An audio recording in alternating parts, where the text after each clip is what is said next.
this be one of the best moments of your life. You're listening to the Business Mirror Podcast for a broader look on business with Senior Editor Dennis Estopase. Good day. Welcome to the Business Mirror BM Broader Look Podcast. Today's podcast focuses on the e-learning platforms used by schools as the lockdown measures prohibited teachers and students from physical interaction to prevent the transmission of the deadly coronavirus disease 2019. We podcast the abridged version of that story titled Of Canvas and Moodle, Educators Weigh In on New Learning Platforms. The story was written by Business Mirror writers Claudette Mocon Siriaco and Rizal Raul Reyes and was published on December 10, 2020. For the text version online, please go to www.businessmirror.com.ph and search for Broader Look. For the print edition, please read the Business Mirror newspaper. Let's get on with the story. Lockdown measures against the coronavirus disease 2019 has demolished the four corners of the classroom. It wasn't easy, and still is, as educators put efforts to rebuild those corners that are now situated in the learner's domicile. Educators from the Department of Education, the Commission on Higher Education, Salle University, Ateneo de Manila University, and STI Education Services Group Incorporated have different tags for this new platform of learning. Some call it electronic learning or e-learning, distance education, alternative learning, online schooling, and others.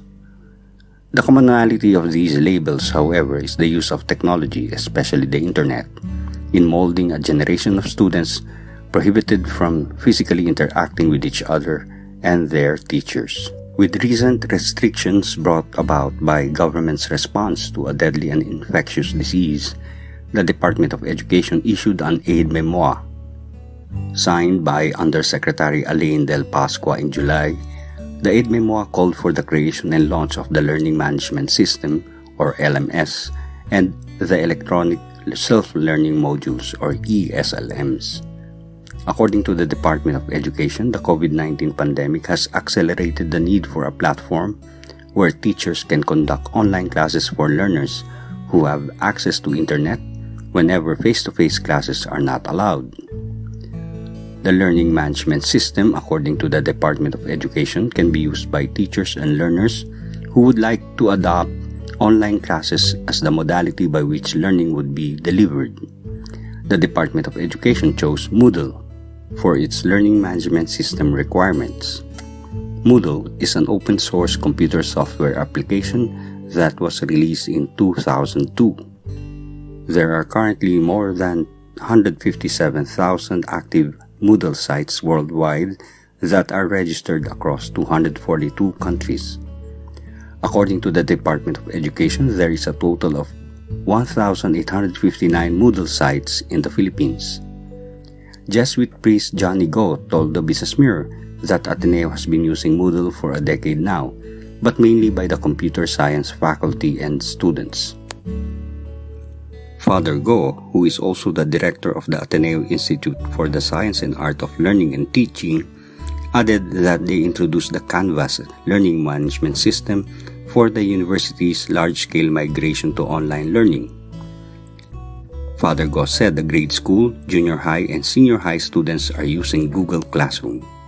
However, Father Go said that before they selected the platform, they first had to define their own philosophy of online learning.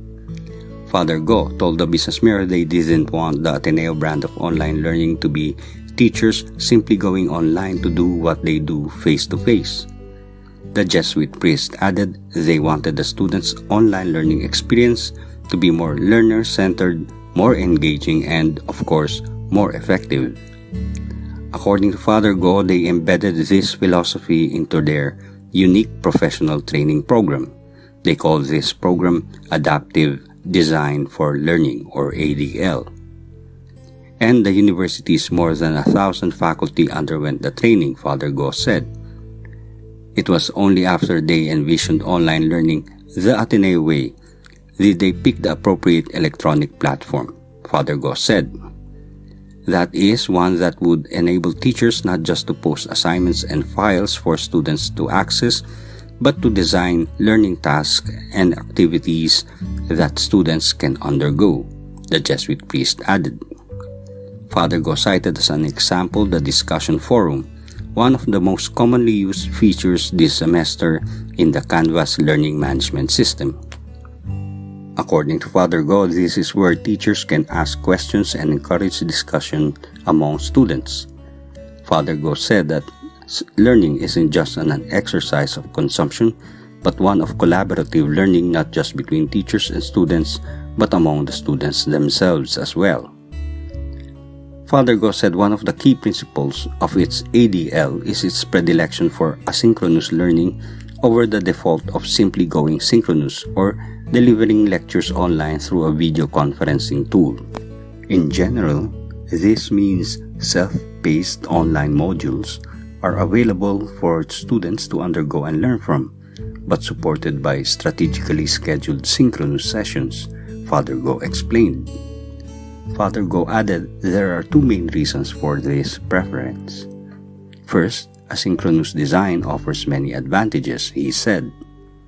Aside from flexibility in schedule and pace, Father Go said the learner has more time and opportunity to mull over the matter and prepare before participating in the discussions. The second reason, of course, is inclusivity, he said. Father Go added this is due to the unstable internet connection in the country. He noted that the Ateneo de Manila University itself cannot assume 100% internet reliability for all its students. The Jesuit priest further explained that the preference for asynchronous learning is a general principle offered to Ateneo's faculty. However, the teachers are expected to exercise their judgment regarding the balance between asynchronous and synchronous sessions, since they would be the better judge in terms of what would be best for their students and their disciplines, Father Go said. According to Robert Roleda, de La Salle University Vice Chancellor for Academics, the university uses the Canvas learning management system. Canvas has the functionalities that fits their needs, such as files, pages, and modules to organize resources and online activities such as discussions, collaborations, assignments, and quizzes, Roleda told the Business Mirror.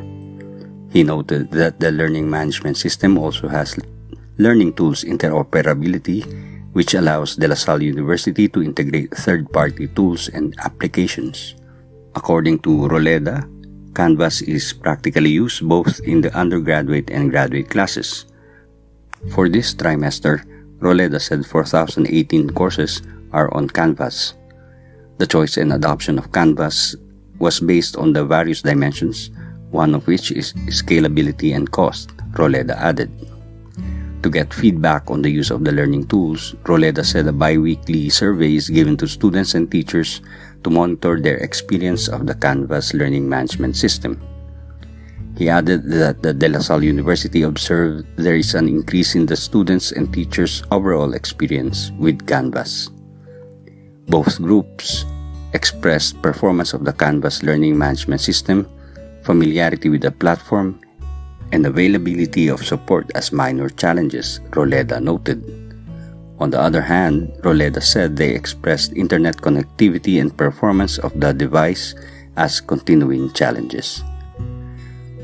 The Tanco family-controlled STI, on the other hand, uses the NEO, a cloud-based e-learning tool that STI uses to provide students and teachers a two-way platform where they can discuss, collaborate, assign, and submit homework, take assessments, and track learning progress, among others.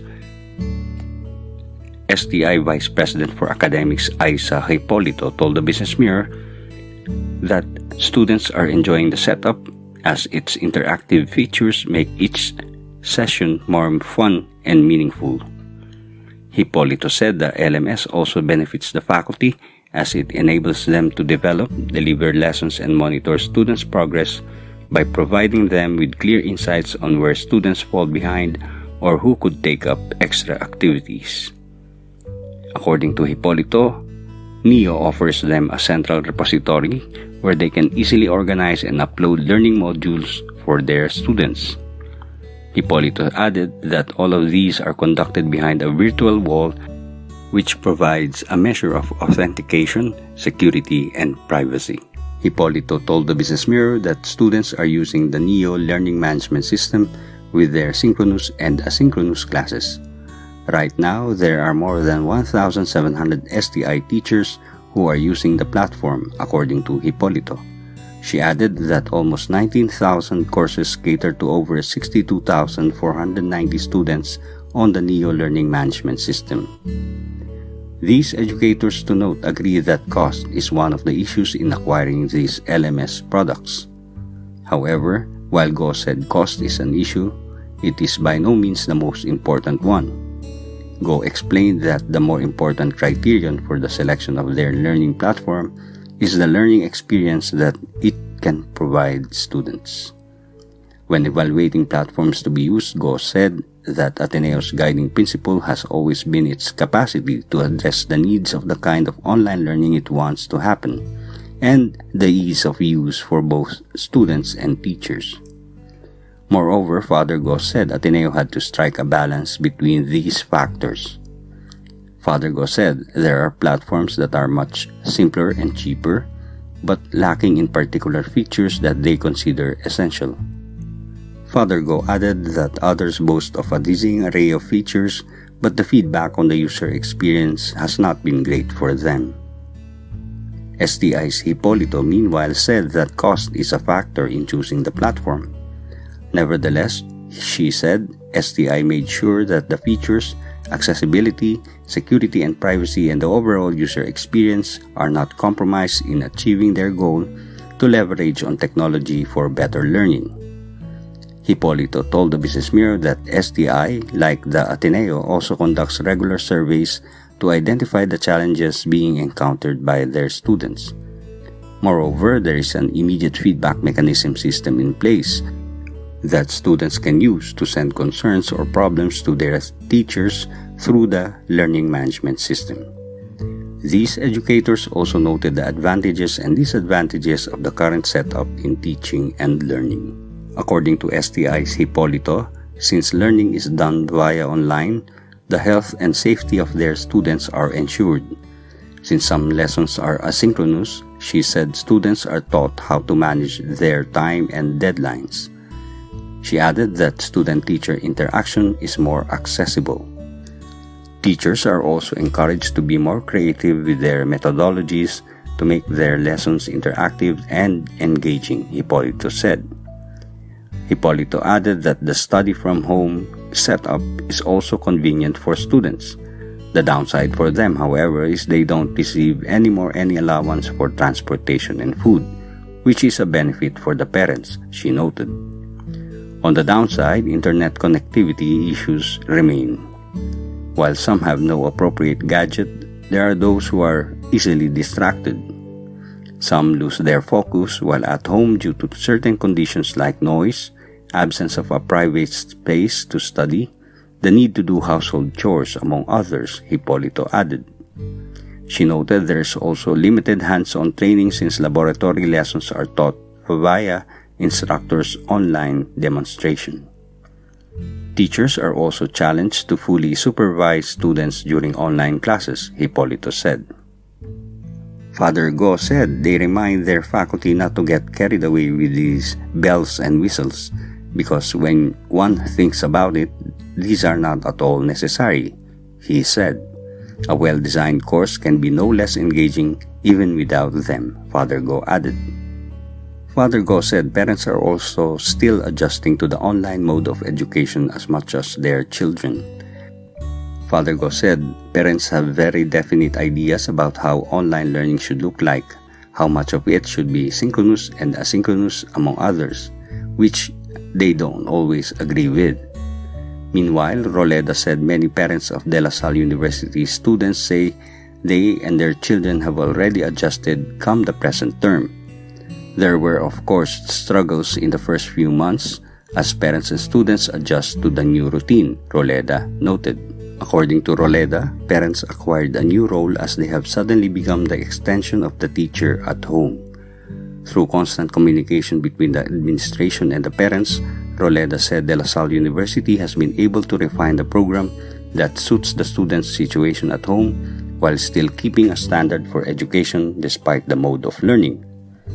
The challenge is still to master the best formula for amount of workload, synchronous session, and asynchronous activities, Roleda told the Business Mirror. Roleda added they are still adding and lessening here and there, and they hope to finally find the most optimal combination of tasks considering the many factors that relate to the success of online distance learning. While the Department of Education believes these new learning platforms are effective, they are not for everyone. For one, the Department of Education emphasized that its learning management system is applicable only to learners who have access to the Internet, which currently number to more than 8 million registered users in the Department of Education Commons. It is not recommended at this point to require all public schools to adopt only the DepEd LMS for their requirements in conducting online classes, as schools may already be using other LMS platforms, or there may be features in other LMS platforms that are not available in Moodle, Pasqua said.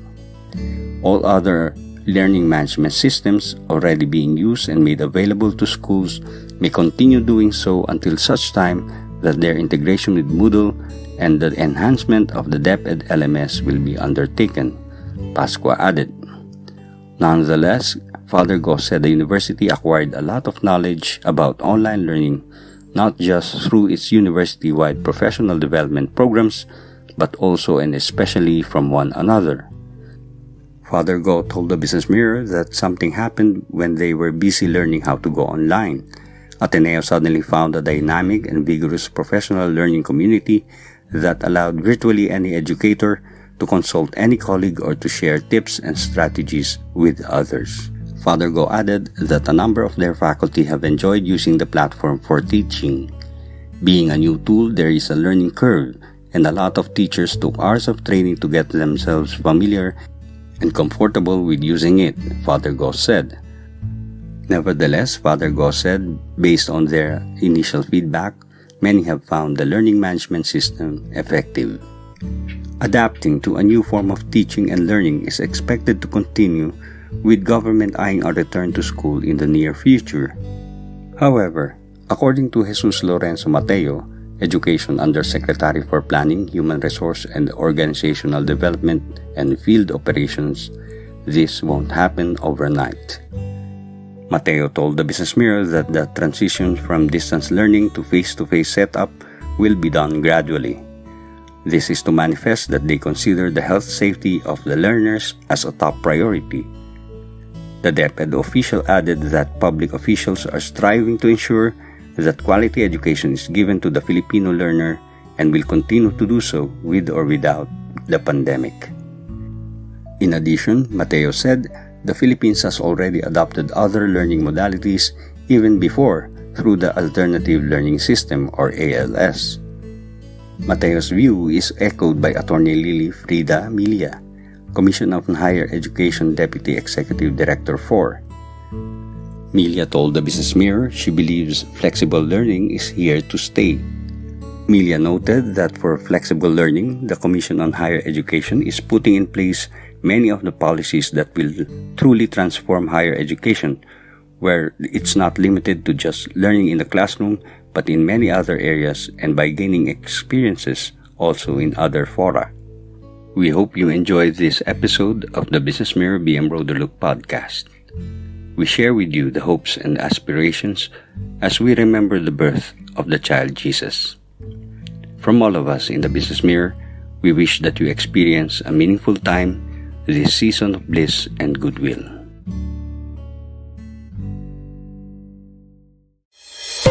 Thank you for listening to the Business Mirror podcast. For a broader look on business, follow us on Facebook and Twitter at Business Mirror. Until next time.